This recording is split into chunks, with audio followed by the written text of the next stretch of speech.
কিয়ামত কবে হবে শুনে রেখে দিন। পৃথিবী ধ্বংসের লক্ষণ কয়েক কটা ঝপঝপ করে শুনে নিন। এই পৃথিবী শুরু হয়েছে একদিন, এই পৃথিবী ধ্বংস হবে একদিন। পৃথিবী ধ্বংসের কয়েক কটা লক্ষণ কি কি? এক নাম্বার নবী বললেন পৃথিবী ধ্বংসের লক্ষণ হলো বিদ্যা সমাজ থেকে উঠে চলে যাবে। মাধ্যমিক উচ্চ মাধ্যমিক বিএ পাস এমএ পাস আলেম হাফেজ মাস্টার ডাক্তার ইঞ্জিনিয়ার প্রফেসর বেড়ে গেছে। বুড়ো বুড়ি বাম্মার অনেকে ভাত দেয় না, খবরও নেয় না, ঠিক না বেঠিক?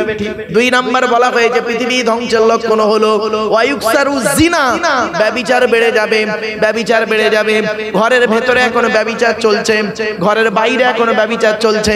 তিন নম্বরে বলা হয়েছে ওয়ায়ুকসারু শুরুবুল খমার, মদ পান বেড়ে যাবে, মদ খাওয়া বেড়ে যাবে। চার নম্বরে বলা হয়েছে নারীর সংখ্যা বেড়ে যাবে। পাঁচ নম্বরে বলা হয়েছে পিতামাতার অবাধ্য সন্তান হবে, পিতামাতার অবাধ্য সন্তান হবে। ছয় নম্বরে বলা হয়েছে জলোচ্ছ্বাস দেখা দেবে। সাত নম্বরে বলা হয়েছে ভূমিকম্প দেখা দেবে, ঘন ঘন ভূমিকম্প দেখা দেবে। আট নম্বরে বলা হয়েছে অজানা রোগের আবির্ভাব ঘটবে। তারপরে বলা হয়েছে ইয়াজুজ মাজুজের আবির্ভাব ঘটবে। পৃথিবী ধ্বংসের লক্ষণ হলো অযোগ্য ব্যক্তিরা নেতৃত্ব দেবে, যার যে সম্পর্কে কোনো জ্ঞান নেই। অযোগ্য ব্যক্তিরা নেতৃত্ব দেবে, যার যে সম্পর্কে কোনো জ্ঞান নেই। ও বাবা রাগ করবেন না, গ্রামের প্রধান নিজের নামটাও সই করতে পারে না, ও হলো গ্রামের প্রধান। ও নিজের চরিত্র খারাপ, ও লোকের ক্যারেক্টার সার্টিফিকেট দিচ্ছে। রাগ করবেন না। পৃথিবী ধ্বংসের লক্ষণ হলো শিক্ষিত লোকেরা, শিক্ষিত লোকেরা অশিক্ষিত লোকেদের সম্মান করবে ভয়েতে, ভয়েতে। পৃথিবী ধ্বংসের লক্ষণ হলো স্বামী স্ত্রীর মধ্যে ঘন ঘন গন্ডগোল দেখা দেবে। তাই আল্লাহ পাক বললেন এই পৃথিবী ধ্বংস করব কিভাবে শুনে নাও। কুলু হুয়াল কাদিরু আলা আইয়াবাসা আলাইকুম আযাবাম মিন ফাওকিকুম আও মিন তাহতি আরজুলিকুম আও ইয়ালবিসাকুম শিয়াআ ওয়া ইউযিকা বা'দাকুম বা'সা বা'দ। সূরা আনামের মধ্যে আল্লাহ পাক বলে দিলেন ওরে দুনিয়ার মানুষ শোনো, এ নবী তুমি বলে দাও আমার আযাব আসবে তিন ধরনের। করকম করকম আল্লাহর আযাব আসবে, তিন রকমের আযাব পৃথিবীতে আল্লাহ দেবে। এক নাম্বার হলো আকাশ থেকে আমি আল্লাহ আযাব দেব। বুঝতে পারছেন? আকাশ থেকে আযাব মানে ঝড় বা বৃষ্টি বাদলা বজ্রাঘাত পড়বে, উল্কা পড়বে, শেষ হয়ে যাবে। দুই নাম্বার হলো আল্লাহ বলে তোদের পায়ের তলা থেকে গজব দেব। তার মানে কি? পায়ের তলা থেকে ভূমিকম্প দেবো, বন্যা দেবো, ডুবিয়ে দেবো। তিন নাম্বার হলো কি? আমি আল্লাহ আর একটা আযাব দেবো, তোদের নিজেদের মধ্যে গন্ডগোল পাকিয়ে তোরা নিজেরাই মারামারি করে শেষ হয়ে যাবি। আল্লাহর নবী আল্লাহর কাছে তিনটে জিনিস চেয়েছিলেন, শুনে নিন। আল্লাহর নবী আল্লাহর কাছে তিনটে দোয়া চেয়েছিলেন, দুটো দোয়া কবুল হয়েছে, একটা দোয়া কবুল হয়নি। শুনে যান কি কি। এক নাম্বার আল্লাহর নবী বললেন, মুহাম্মদ সাল্লাল্লাহু আলাইহি ওয়াসাল্লাম বললেন, ওগো রব্বুল আলামিন দয়াময়, আমার উম্মতদেরকে আল্লাহ পানিতে ডুবিয়ে মেরে দিও না। আমার আল্লাহ বললেন নবী এ দোয়া আমি আল্লাহ কবুল করে নিলাম। তোমার উম্মতদের জীবনে কোনোদিন আমি আল্লাহ পানিতে ডুবিয়ে মারবো না। যদি তোমার উম্মতের মধ্যে কেউ পানিতে ডুবে মরে যায়, তাকে আমি আল্লাহ শহীদের মর্যাদা দিয়ে দেব। কি বুঝলে? দুই নাম্বার নবীজি বললেন, ওগো রব্বুল আলামিন, আমার উম্মতদেরকে কোনোদিন না খাইয়ে মেরে দিও না। আল্লাহ পাক বললেন নবী টেনশন নেবার প্রয়োজন নেই, আমি আল্লাহ তোমার উম্মতদেরকে খাইয়ে দাইয়ে ভালো করে তারপর জানটা নেব। আজই মানে একটা মৃত খবর এসেছে বলেতে, নইলে মুডটা একটু চেঞ্জ হয়ে গেল। যাই হোক, তিন নাম্বার দোয়াটা আল্লাহর দরবারে কবুল হয়নি। তিন নম্বরে নবীজি দোয়া করেছিলেন, গো আল্লাহ আমার উম্মতরা যেন নিজেদের মধ্যে মারামারি করে না মরে। আল্লাহ এই দোয়াটাই কবুল করেনি। এ মুসলমান দেখবেন নিজেদের মধ্যেই মারামারি করে, ধর্মের মধ্যে মারামারি করতে শেষ। শুনে নিন, জিহাদের দুটো ভাগ, জিহাদু ফিদ্দিন আর জিহাদু লিদ্দিন। ফি মানে মধ্যে, লাম্মা লি মানে জন্য। তাহলে জিহাদু ফিদ্দিন মানে কি? ধর্মের মধ্যে যুদ্ধ করা। আর জিহাদু লিদ্দিন ধর্মের জন্য যুদ্ধ করা, দুটো এক। ধর্মের জন্য যদি যুদ্ধ করতে গিয়ে যদি আপনি মারা যান তাহলে শহীদ জান্নাতি, আর যদি জীবিত ফিরে আসেন, যুদ্ধ জয়লাভ করে ফিরে আসেন, আপনাকে আল্লাহ বলছেন গাজী। গাজী কি বললো? গাজী।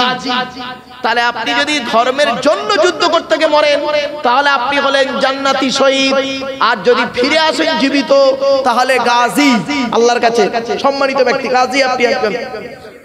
আর ধর্মের মধ্যে যুদ্ধ করে যদি মরেন, ধর্মের মধ্যে যুদ্ধ করে, ধর্মের মধ্যে যুদ্ধ মানে বুঝতে পারছেন?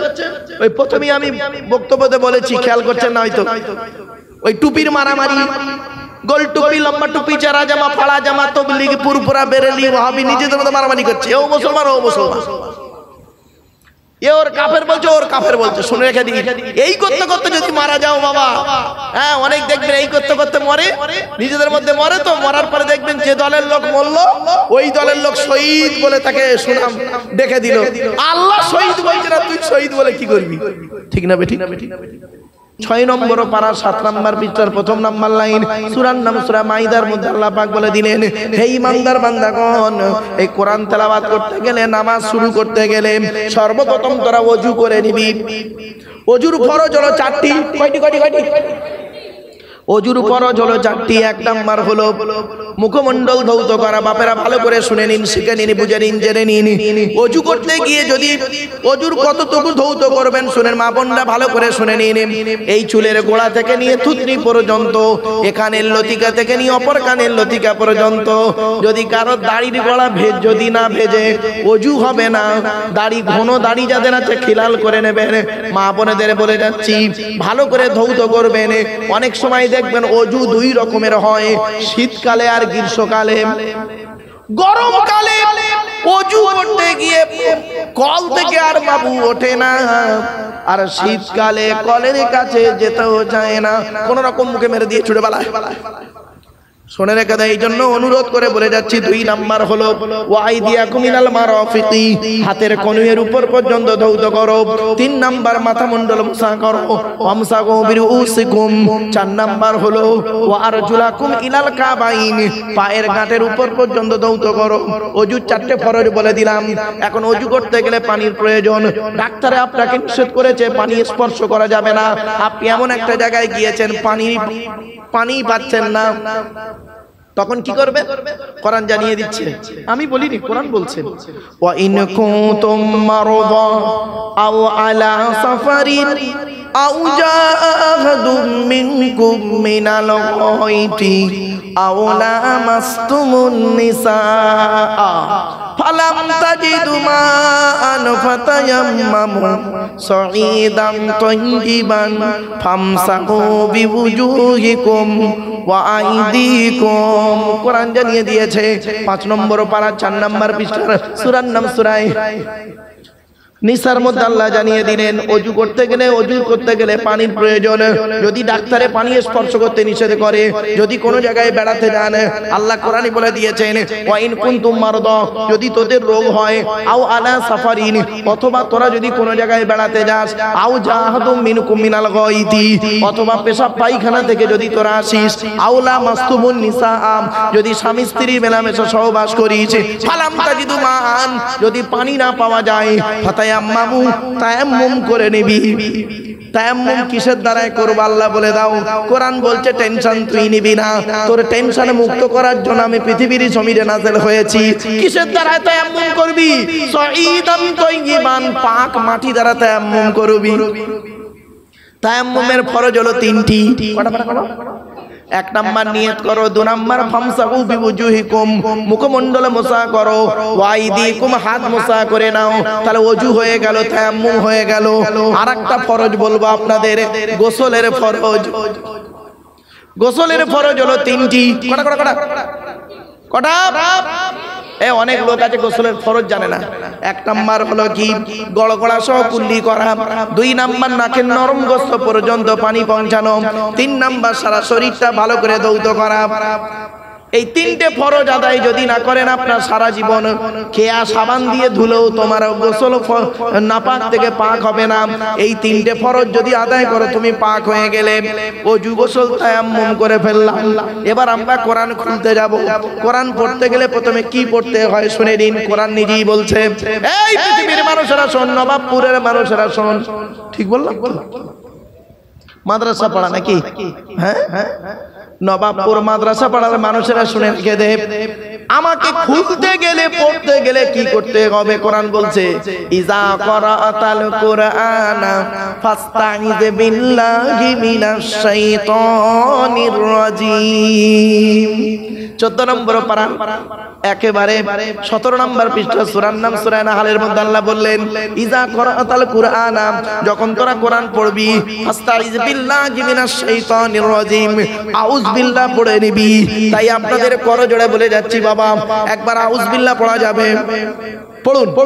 আউযু বিল্লাহি মিনাশ শাইতানির রাজিম। এর বাংলা মানে কি? বিতাড়িত শয়তান মরদুদ হইতে আল্লাহর কাছে পানাহ চেয়ে নিলাম। আউযু বিল্লাহ পড়ার পরে কি পড়তে হয়? বিসমিল্লাহ। কোরআন জানিয়ে দিয়েছে, ইন্নাহু মিন সুলাইমানা ওয়া ইন্নাহু বিসমিল্লাহির রাহমানির রাহিম। 19 নম্বর পারা 18 নম্বর পৃষ্ঠা 4 নম্বর লাইন, সূরার নাম সূরা নামানের মধ্যে আল্লাহ বলে দিলেন, বান্দারে সুলাইমান বলে একজন নবী ছিল, নাম শুনেছেন? দাউদ নবীর ছেলে সুলাইমান নবী সাবার রানী বিলকিসকে যখন চিঠি দিয়েছিলেন, চিঠির প্রথমে লিখেছিলেন বিসমিল্লাহির রাহমানির রাহিম। তাই আল্লাহর নবী বললেন, কুল্লু আমরিন জিবালিন লাম ইউবদা বিসমিল্লাহির রাহমানির রাহিম ফাহু আফতার। তোমরা যখন কোনো কাজ করতে যাবে বিসমিল্লাহ দিয়ে শুরু করবে, আল্লাহর নাম নিয়ে প্রত্যেকটা কাজ শুরু করবে। আল্লাহর নাম ছাড়া যদি কোনো কাজ শুরু করেছো ওতে কোনো বরকত পাবে না, ওটা হবে লেজ কাটা। তাই একবার অনুরোধ করে বলছি বাবা, বিসমিল্লাহ একবার পড়া যাবে? পড়ুন। বিসমিল্লাহির রাহমানির রাহিম। এর বাংলা মানে কি? আল্লাহর নামের সঙ্গে নামের সাথে শুরু করছে যিনি পরম দয়ালু দয়াবান। এরপরে আছে বিসমিল্লাহটা পড়লেন কেন আপনারা শুনে নিন। আল্লাহর নবী বলছেন, মান ক্বালা বিসমিল্লাহির রাহমানির রাহিম মাররাতান লাম ইয়াবকি মিন যুনুবিহি যাররা। আল্লাহর নবী বলে, বান্দা যখন একবার বিসমিল্লাহির রাহমানির রাহিম পড়বে, আল্লাহ পাক তার জীবনের সগীরা গুনাহগুলো maaf করে দেবে। এমনি পড়লেন কেন? উত্তর দিলাম। আল্লাহর নবী আরো বলেছেন, ইজা ক্বালাল আবদু বিসমিল্লাহির রাহমানির রাহিম ইয়াযুবুশ শাইতানু কামা ইয়াযুবুর রাসাসু ফিন্নার। আল্লাহর নবী বলেন, বান্দা যখন বিসমিল্লাহির রাহমানির রাহিম পড়ে, শয়তান এমন ভাবে দূরে সরে যায় যেমন নাকি আগুনে সীসা গলে যায়। এজন্য বাবা বিসমিল্লাহ পড়িয়ে নিলাম। আল্লাহর কোরআন জানিয়ে দিয়েছে, বান্দা তুই যখন জলসা দিবি, এই জলসা কমিটি শুনে নাও, আজ বাস্তব কথা বলে যাচ্ছি। আল্লাহর কোরআন বলছে, বান্দা তুই জলসা দিবি, পৃথিবীতে যখন কোনো কাজ করতে যাবি, পৃথিবীর কোনো ব্যক্তি বস্তুর উপরে ভরসা করে কাজে নামবি না। কাজ যখন করবি, কোনো কাজ করতে গেলে ভরসা করবি একমাত্র কার উপর? জোরে বলুন। দলিল কই? কোরআন বলছে, ইজা আযামতা ফাতাওয়াক্কাল আলাল্লাহ ইন্নাল্লাহা ইউহিব্বুল মুতাওয়াক্কিলিন। 4 নম্বর পারা 10 নম্বর পৃষ্ঠা 3-4 নম্বর লাইন, সূরার নাম সূরা আল ইমরান। কোরআন জানিয়ে দিয়েছে, বান্দা তুই যখন কোনো কাজ করতে যাবি, পৃথিবীর কোনো ব্যক্তি বস্তুর উপরে ভরসা করে কাজে নামবি না, একমাত্র আমি আল্লাহ আমার উপরে ভরসা করে কাজে নামবি। আমি আল্লাহ তাকে অত্যন্ত ভালোবাসি। ও জলসা কমিটি, ও জলসা কমিটি বাপেরা শুনে রেখে দিন, আমারে ভুল বুঝতে যাব না। জলসা যখন দেবে, পৃথিবীর কোনো ব্যক্তি বস্তুর উপরে ভরসা করো না। এই কোরআনের বাণী, এই জলসা আল্লাহর কোরআনের বাণী আল্লাহ ঠিক করিয়ে নেবে। কার মাধ্যমে করিয়ে নেবে তিনি ভালো জানেন। ঠিক না বেটি? তিনি জানেন। যে লোকটা জীবনে চাঁদা দেয় না, জাস্ট উদাহরণ, যে লোকটা জলসায় জীবনে চাঁদাই দেয় না, সেই লোকটা বলছে হঠাৎ তার আল্লাহ কি মন দিয়েছে, বলছে যা গোটা প্যান্ডেলটাই আমি দিয়ে দিলাম। দেখেছেন, সে জীবনে চাঁদা দেয় না জলসা। এই জন্য আল্লাহ বলে বান্দা শোন, আমি যাকে ভালোবাসি কখন কাকে কি করি তোরা কেউ জানিস না। আল্লাহ বলছে বান্দা শোন, আমি তোদেরই যেটা বলি তুই সেটা গ্রহণ করে রে। এই কোরআনে আছে 250 রকমের হারাম। কত কত কত কত 250 রকমের হারাম রয়েছে, 250 রকমের হালাল রয়েছে। কটা হারাম আর হালাল জানি? আজকে আমাদের আলোচনা হবে সূরা বাকারা। বাকারা মানে গাই গরু। কি বললাম? গাই গরুর একটা ঘটনা রয়েছে। ঘটনাটা বলবো? আবার বলবো? সংক্ষেপে বলে দিচ্ছি। তবে এই যুবক ছেলেরা, যুবক ছেলেদের বলে দিচ্ছি ভালো করে শুনে, এই ঘটনাটা কিন্তু খুব গুরুত্বপূর্ণ ঘটনা। বাবা রাগ করো না। এই আমার তো সব গেছে পেকে, সব সব সাদা মাল। মেহেন্দি করেছি তাই লাল হয়ে আছে, নইলে সব সাদা। যাই হোক, তো আজ থেকে 30 বছর আগে যুবক ছেলে যুবতী মেয়ে প্রেম করতো, ঠিক না বেটি? তখন ছেলে মেয়ে প্রেম করতো, এখনো প্রেম করে। তখন ছেলে মেয়ে প্রেম করে বাড়ি থেকে পালাতো, এখনো বাড়ি থেকে পালায়। পার্থক্য কি জানেন?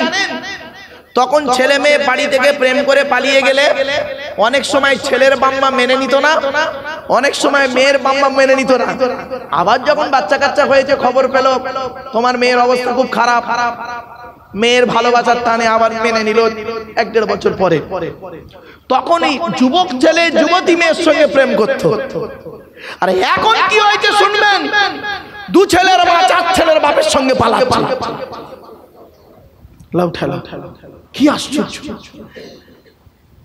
তখন যুবক ছেলেরা যুবতী মেয়ের সঙ্গে প্রেম করত, আর এখন কি হয়েছে শুনবেন, এই যুবক ছেলেগুলো অনেকে কি করে দেখবেন, পাড়ার একটা ভাবি ধরে, ভাবি হয়তো বাচ্চাটাও হাসছে, ওই বাচ্চাটাও হাসছে। চিন্তা করে, ওই 10 বছরের বাচ্চাটা ও হাসছে। তার মানে বললে হবে এসব কি নরমালের বাচ্চা? এসব সিজারের বাচ্চা, বহুত চালাক। চলো ভালো এগিয়ে যাই। এবার আসছি, এই মা বোনেরা, আমার একদম ভুল বুঝতে যেও না। এই সূরা বাকারার একটা ঘটনা রয়েছে, ওই ঘটনাটার মধ্যে এই আলোচনাটা রয়েছে বলি আপনাদের আগেই ভেঙে দিলাম। ঘটনাটা কি এবার শুনুন, ভালো করে শুনে নিন মা বোন বাবাজি যুবক ভাইরা। ঘটনাটা কি ভালো করে শুনে নিন। মুসা নবীর জামানায়, কোন নবী? জোরে বলুন। মুসা নবীর জামানায় 2 বন্ধু ছিল। ভালো করে ঘটনাটা শুনে নিন, কেন উত্তরটা পেয়ে যাবেন। কেন ওর নাম হলো সূরা বাকারা? মারাত্মক ঘটনা একটা আছে, যে ঘটনাটা কি একটু শোনেন। মুসা নবীর জামানায় 2 বন্ধু ছিল, খুব অন্তরঙ্গ বন্ধু। একজন বন্ধুর একটা সুন্দরী মেয়ে ছিল। ভালো করে শুনে নিন এই ছেলেরা, একজন বন্ধুর একটা সুন্দরী মেয়ে ছিল। তা বন্ধুর মেয়ে মানে কি হবে? মেয়ের সমতুল্য। আরে ভাই বলুন না।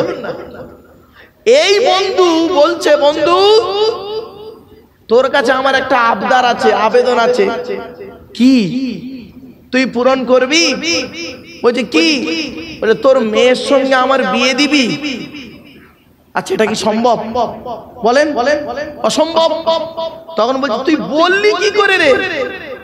আমার মেয়ে মানে তো তোরই মেয়ে, তুই আমার মেয়েকে বিয়ে করবি? তবে শোন, আমি বেঁচে থাকতে আমার মেয়ের সঙ্গে তোর বিয়ে দেবো না। এ বন্ধু দেখলো যে ও বেঁচে থাকতে ওর মেয়ের সঙ্গে আমার বিবাহ দেবে না, তাহলে ও মরে গেলে ওর মেয়েটা এতিম হবে, আর এতিম মেয়েকে বিয়ে করতে কোনো বাধা নেই। ও করলো কি, ওর বন্ধুকে মার্ডার করে দিল। শুনে নিন ঘটনাটা। মার্ডার করে দিল, লাশটা পড়ে আছে, আর ওই লাশের সামনে চিৎকার করে করে বলছে, আমার বন্ধুকে কে মেরেছে তার বিচার চাই, তার ফাঁসি চাই, তার এই চাই তাই চাই। কিছু বুঝতে পারছেন কথাটা? এলাকার লোকজন জড়ো হয়ে গেছে, গিয়ে বলছে কি ব্যাপার ভাই, তোর তো অন্তরঙ্গ বন্ধু, মারলোটাকে? বলে তাই তো বলছি, আমার বন্ধুকে কে মেরেছে তার বিচার চাই। সত্যি তো কেউ ভুলেও বিশ্বাস করে না যে বন্ধু মেরে বন্ধুর হয়ে অত চেল্লাচ্ছে, কেউ বিশ্বাস করবে? তখন শুনে নিন ঘটনাটা, কেন সূরার নাম বাকারা। এবারে এলাকার মানুষেরা বলল, এই একটা কাজ কর। বলে কি? বলছে আমাদের এলাকায় একটা এই দুই ভাই আছে, মুসা আর হারুন, ওরা নাকি নবী, ওদের যা বলবে ওরা নাকি ওদের আল্লাহকে জিজ্ঞাসা করে সব বলে দেবে, চল মুসার কাছে চল। বলে এলাকার মানুষেরা করলো কি, মুসা নবীর কাছে গেল। ঘটনাটা শুনে নিন। মুসা নবীর কাছে গেল, গিয়ে বলল, মুসা এই লোকটা তোমার কাছে এসেছি, তোমার আল্লাহ তোমার তাওরাত কিতাব তোমার উপরে এসেছে, এটা সত্য না মিথ্যা, তুমি সত্য নবী কিনা প্রমাণ হবে আজকে। বলছে কি? বলছে এই লোকটাকে কে মেরেছে সেই হত্যাকারীকে খুঁজে বের করে দিতে হবে, যদি তুমি বের করতে পারো তাহলে আমরা তোমাকে সত্য বলে মেনে নেব। কিছু বুঝতে পারছেন ঘটনাটা? মুসা নবী করলেন, বললেন, ভাই দেখো আমার নিজস্ব বলার কোনো ক্ষমতাই নেই, যিনি আমাকে নবী করে পাঠিয়েছেন, রসুল করে পাঠিয়েছেন, আমি তাকেই জিজ্ঞাসা করছি। ক্লিয়ার? মুসা নবী আল্লাহকে বললেন, আল্লাহ একটা বড় সুযোগ পেয়ে গেছি, যদি ওই হত্যাকারীকে কে মেরেছে, ওই মৃত ব্যক্তিকে কে মার্ডার করেছে, যদি হত্যাকারীর নামটা যদি আপনি আমাকে বলে দেন, আমি যদি ওদেরকে সঠিক প্রমাণ দিয়ে বলে দিতে পারি, ওরা ইসলামের মধ্যে প্রবেশ করবে, তাওরাতের মধ্যে প্রবেশ করবে, আপনার দ্বীনের মধ্যে প্রবেশ করবে। আল্লাহ আপনি দয়া করে বলে দিন। আল্লাহ কিন্তু ভালো রকম জানেন ও বেটাদের বললেই ওরা করবে কি, উল্টো ব্যাক নেবে। দেখবেন কিছু মানুষ আছে, দেখবেন সহজে কোনো জিনিস মেনে নেয় না, আছে না? হাজারো বোঝালেও বুঝবে না। আবার কত মানুষ আছে দেখবেন সামান্য বোঝালেই জিনিসটা বুঝে নেয়। ব্যাস চুপ, বাড়িতে ভাববেন, খবরদার এই জিনিস থেকে দূরে সরে থাকুন। আল্লাহ পাক কোরআনে বলেছেন, আমি বলিনি, দলিলটা দিয়ে দিচ্ছি। আল্লাহ বলছেন সূরা আরাফের মধ্যে, তওবা সূরা আনামের মধ্যে আল্লাহ বলছেন ৮ পারা ৯ পৃষ্ঠায়, ইন্নাল্লাযীনা ফাররাকু দীনাহুম ওয়া কানু শিয়া'আন লাস্তা মিনহুম ফী শাইইন ইন্নামা আমরুহুম ইলাল্লাহ সুম্মা ইউনাব্বিউহুম বিমা কানু ইয়াফআলুন। আল্লাহ পাক বলছেন, এ নবী তুমি শুনে নাও, নিশ্চয়ই যারা ধর্মের মধ্যে পৃথক করেছেন, ধর্মের মধ্যে বিভেদ তৈরি করেছেন, ধর্মের মধ্যে যারা গন্ডগোল পাকিয়েছে, ধর্মের মধ্যে মানুষকে পৃথক করেছে, তাদের সঙ্গে নবী তোমার কোনো সম্পর্ক নেই। হয়েছে? আপনি কি বলছেন? এমন পার্থক্য করে দিয়েছি আমরা মানুষের মধ্যে, একে অপরকে সালাম পর্যন্ত দেয় না। ঠিক না বেঠিক? হতে পারে আপনার মত আলাদা, আমার মত আলাদা। আপনার মতে কোরআন হাদিস ইজমা কিয়াস আছে, আমার মতে কোরআন হাদিস ইজমা কিয়াস আছে। তারপরে আমি আপনাকে কাফের বলে দেবো? আপনি কোনদিন একটা ফতোয়া দেখাতে পারবেন যে ইমাম আজম আবু হানিফা রাহমাতুল্লাহ আলাইহি, ইমাম শাফি, ইমাম মালিক, ইমাম আহমদ বিন হাম্বলকে কাফের বলেছে? বলেনি। ইমাম আবু হানিফা রাহমাতুল্লাহ আলাইহি যেদিন ইন্তেকাল করেছেন সেদিন ইমাম শাফির জন্ম হয়েছে।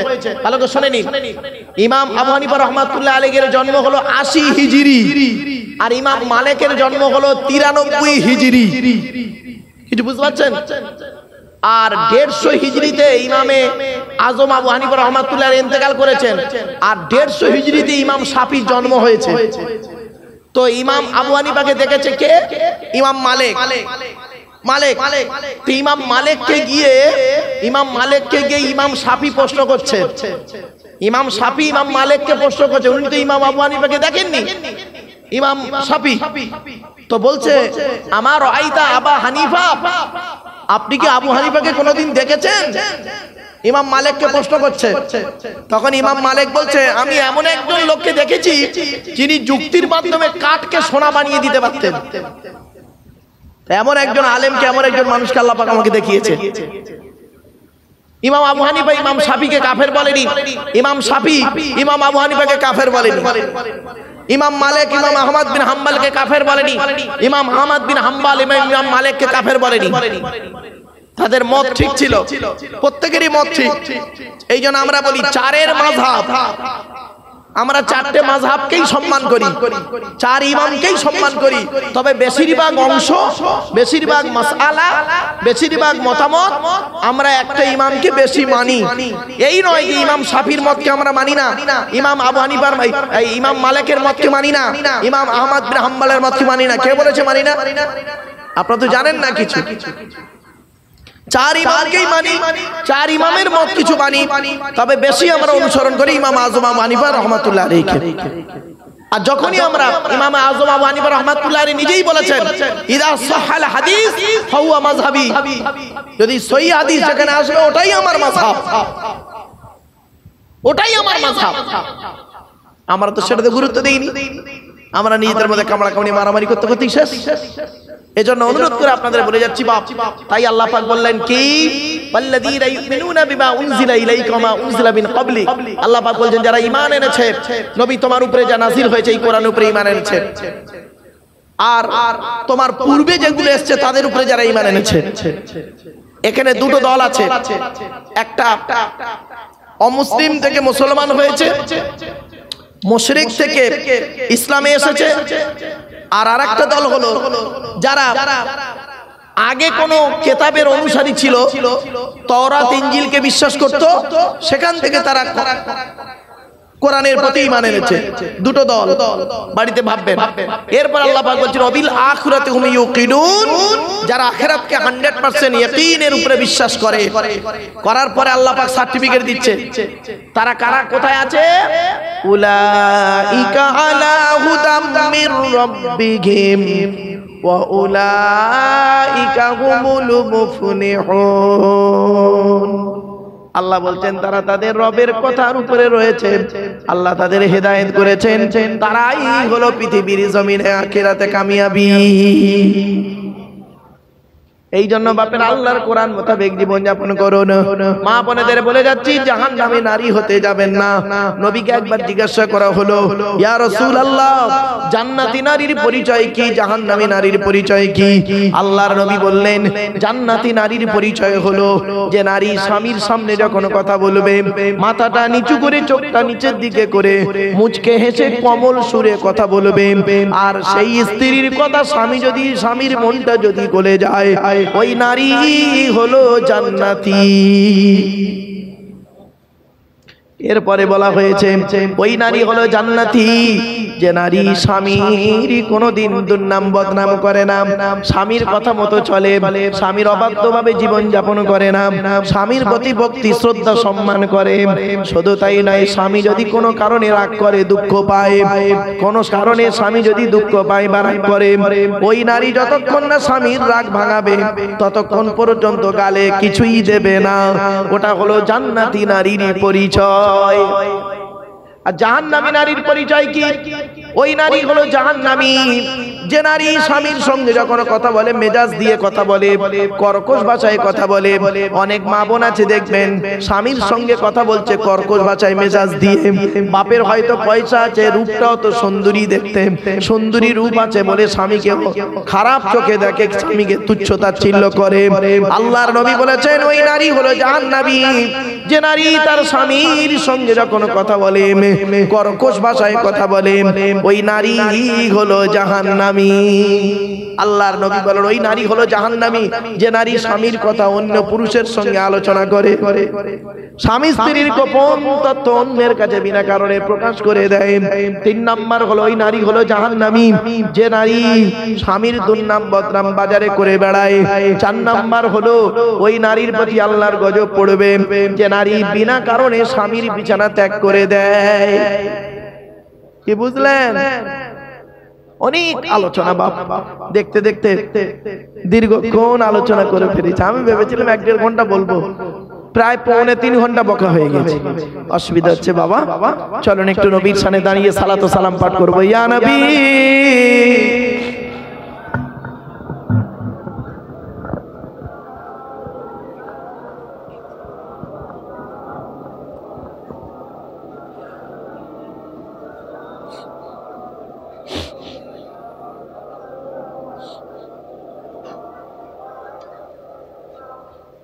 আমার বাপেরা, এতক্ষণ আপনাদের কাছে বিভিন্ন দিক নিয়ে কথা বলছিলাম, কিন্তু হঠাৎ এমন একটা খবর এলো, এই খবরটা যদি আপনাদেরই কারোর হতো খুব বিচলিত হয়ে পড়তাম। বেচারা যার বাপ চলে গেছে সেই বুঝতে পারছে সদ্য সদ্য এখন। তো যাই হোক, আমরা তাদের জন্য দোয়া চাইবো। আবার অনেক মা বোন আছে, বাপ হারা কন্যা সন্তান পড়ে আছে, মা হারা মেয়ে বসে আছে, বাপ হারা ছেলে বসে আছে, মা হারা ছেলে বসে আছে, দাঁড়িয়ে আছে।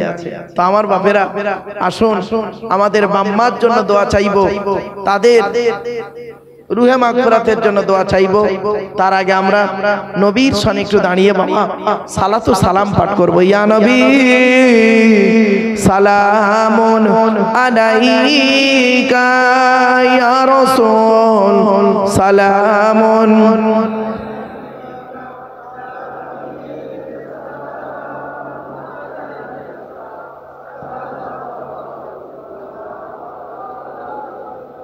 ইয়া নবী সালাম লও আমার, ইয়া রাসূল সালাম লও সবার, ইয়া হাবিব সালাম লও এই জলসার, আমরা যে নাদান গুনাহগার,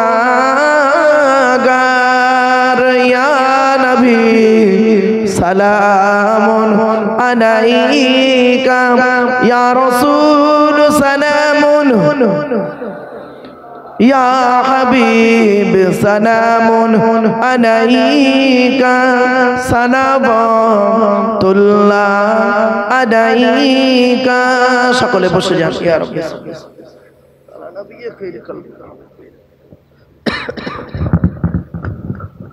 বাবা সকলে বিসমিল্লাহ সূরা সহ সূরা ফাতিহা শরীফ একবার, তিনবার সূরা ইখলাস কুল আল্লাহ বেজর সঙ্গে কয়েকবার দরুদ শরীফ পাঠ করুন। বাড়ির মা বোনেরা সকলে মোনাজাতে শামিল হবেন। মায়েরা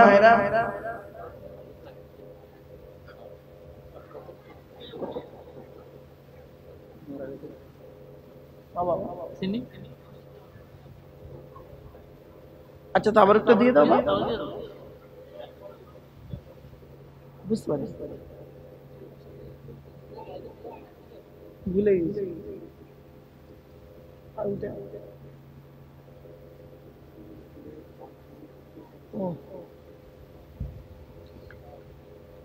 আমার বাপেরা, আপনাদের আমি কয়েক কটা কথা বলে যাচ্ছি। দেখতে দেখতে প্রায় 3 ঘন্টার কাছে আলোচনা, মাত্র 20টা আয়াতের আলোচনা করব ভাবলাম, 5টা আয়াত হয়েছে, 4টে আয়াত, 1 2 3 4, 4টে আয়াত, 3 ঘন্টা। তো আমার বাপেরা 8 খতমের উপরে বেশি পড়া হয়েছে। আর যে মানুষটা আমাদের ছেড়ে আজকে চলে গেল, এখনো সে পৃথিবীতেই আছে, মাটির উপরেই আছে, এখনো তাকে মাটির নিচে দাফন করা হয়নি। তবু আমরা তো আপনাদেরকে বলি বাবা, তার রুহে মাগফিরাতের জন্য আমরা দোয়া চাইব। শুধু সে একা নয়, আমাদের সকলের বাম্মা যাদের চলে গেছে বাপ, সকলের জন্য দোয়া চাইব।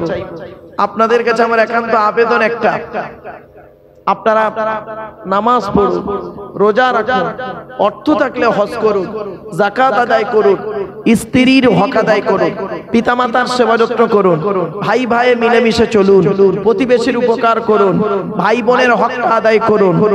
আর একটা কথা আপনাদের বলি, মানুষের উপকার করতে না পারলে ক্ষতি করতে যাবেন না, উপকার করতে না পারলে ক্ষতি করতে যাবেন না। অনেক সময় আমরা অনেক রকমের ক্ষতি করি, দেখবেন হাতের দ্বারাই ক্ষতি করি, জবানের দ্বারাই ক্ষতি করি। একটা উদাহরণ দিচ্ছি, ধরুন কোন ছেলের বিয়ে হচ্ছে, তা বিয়ে হচ্ছে, ধরুন কেউ দেখাশোনা এসছে, এসে এবার হয়তো জিজ্ঞাসা করলো, ভাই অমুকের ছেলেটা কেমন, হ্যাঁ দুর্নাম বদনাম করে দিয়ে তার বিয়েটা যাতে না হয়, এরকম একটা কথা বলে দিলাম বা এমন কিছু ইঙ্গিত দিলাম, সেই মেয়ের বাপ চিন্তা করলো যে নিশ্চয়ই কিছু রহস্য আছে, কি এমন কিছু ইঙ্গিত দিলাম, ছেলে ছেলের বাপ চিন্তা করলো মেয়েটার মনে হয় কোনো বদনাম আছে বা দুর্নাম আছে, খবরদার নয় বাপ, এমন কাজ করো না। আল্লাহ ছাড় দেয়, ছেড়ে দেয় না। তুমি যদি অন্যের বিবাহতে আগিয়ে যাও, আল্লাহ তোমারও নাতি নাতনি দিয়েছে, তোমারও ছেলে মেয়ে দিয়েছে, তোমার বিয়ে আল্লাহ ঠিক সরল সহজ করে দেবে। আর তুমি যদি অন্যের বিয়েতে ভাঙচি দিয়ে কষ্ট দিয়ে দাও, মানে জ্বালা যন্ত্রণা কষ্ট দাও, অত্যাচার করো বিভিন্ন দিক থেকে, তাহলে মনে রেখো তোমার মেয়েকেও আল্লাহ বুড়ি করে রেখে দেবে, বিয়ের পাত্র খুঁজে পাবে না। শুধু তাই নয়, তোমার ছেলেরও পাত্রী খুঁজে পাবে না, পাগল হয়ে যাবে, টেনশনে পড়ে যাবে। এজন্য বাবা মানুষের উপকার করতে না পারলে ক্ষতি করতে যাবেন না। মুখ দিয়ে মানুষের উপকার হয়, মুখ দিয়ে মানুষের ক্ষতিও করা যায়। শুনে রেখে দিন, সেদিন আমি পড়াতে পড়াতে বলছিলাম, কথাটা আপনাদের সঙ্গে শেয়ার করছি। জীবের কিন্তু ধার নেই, ধার আছে, জীবের ধার আছে, জীবে ধার নেই। তরোয়াল দিয়ে কাটলে 10 বছর পরে দাগটা মিটে যায়, কিন্তু জীব দিয়ে কাটলে, মানে জীব দিয়ে আঘাত দিলে মরণ পর্যন্ত ভোলে না। তো আমার স্টুডেন্টরা বলছে, 12 এর স্টুডেন্ট বলছে, স্যার কিরকম? আমি বললাম, ধর আমি তোকে ছড়ির বাড়ি একটা মেয়েকে বললাম, ফার্স্ট গার্লসে বললাম, ধর তোকে আমি ছড়ির বাড়ি খুব জোরে মারলাম, এমন একটা মারলাম চামড়া উঠে গেল গা থেকে। তো তুই কতদিন ওটা নিয়ে থাকবি? ওই চামড়ার দাগটা যতদিন থাকবে ততদিন আমার উপরে তোর রাগ থাকবে। তারপর চামড়ার দাগ উঠে গেল, তো স্বামী সংসারে গেলি, তো স্বামী বলল, কই মারুফ স্যার মেরেছে, কই দেখি, তো দাগটাই নেই। তখন তুই তোর স্বামীর কাছে অপমানিত হয়ে যাবি, পরবর্তীতে আমার কথাটা ভুলে যাবি, মানে রাগটা তোর কমটা মিটে যাবে, আমার ব্যবহার তোর সঙ্গে যদি ভালো হয় মিটে যাবে, রাগটা থাকবে না, দাগটা থাকবে না। কিন্তু ধর তোর বাপ মারা গেছে এখন, আমি ঠিক এই নাম্বারই বলছি, যে ধর এখনই তুই ক্লাস করছিস, তোরা সব ক্লাস করছিস, বলছি ওদেরকে, তোরা সব ক্লাস করছিস, এমন সময় ধর একটা মেয়ে এসে বলল, স্যার এই মেয়েটিকে ডেকে দেবেন, হেড স্যার ডাকলো। আর আমার কানে কানে মেয়েটি বলল, স্যার ওকে এখনই হেড স্যার বাড়ি যেতে বললো। কেন? ওর বাপ মারা গেছে। তা আমি এখন মেয়েটিকে বলছি, তোকে ধর আমি বললাম যে তোর বাপ মারা গেছে, খবর পেলাম, এখন তুই তো অলরেডি কান্না শুরু করবি। বলছে, হ্যাঁ স্যার। বললাম, আমি যদি ওই মুহূর্তে তোকে বলি তোর বাপ মরে গেছে, ঠিক হয়েছে, খালি এইটুকু যদি বলি, তোর কেমন লাগবে? বলে, স্যার কষ্ট হবে। বলি, এ কষ্ট শুধু একদিনের নয়, যখন অন্য লোকেরও বাপ মরবে তখন তোর ওই কথা, মরণ কথাটা শুনেই তোর মাথায় ঘুরবে, মারুফ স্যার আমাকে একটা আঘাত দিয়েছিল, যে আমার বাপ মরেছিল, বলেছিল ঠিক হয়েছে। যতদিন, এই জন্য বাপেরা শুনে নিন, তরোয়ালের ধার আছে কিন্তু দাগ থাকে না, উঠে যায়। জীবের ধার নেই, জীব দিয়ে আঘাত করলে ওটা মরণ পর্যন্ত রয়ে যায়। এই জন্য দুই ঠোঁটের মাঝখানে, দুই রানের বীজখানে হেফাজতকারী হলো জান্নাতি। দুই ঠোঁটের মাঝখানে হারাম খাবার খাওয়া থেকে জিভটাকে ঠিক করুন, বাজে ভাষা বলা থেকে জিভটাকে ঠিক করুন, পরনিন্দা পরচর্চা করা থেকে জিভটাকে ঠিক করুন, লজ্জাস্থানকে হেফাজত করুন। বাবা তাবারুক দেওয়া হচ্ছে, সকলে বিসমিল্লাহ সূরা ফাতিহা শরীফ একবার, 3 বার সূরা ইখলাস, কুল হুয়াল্লাহ, বেজর সঙ্গে কয়েকবার দরুদ শরীফ পাঠ করুন।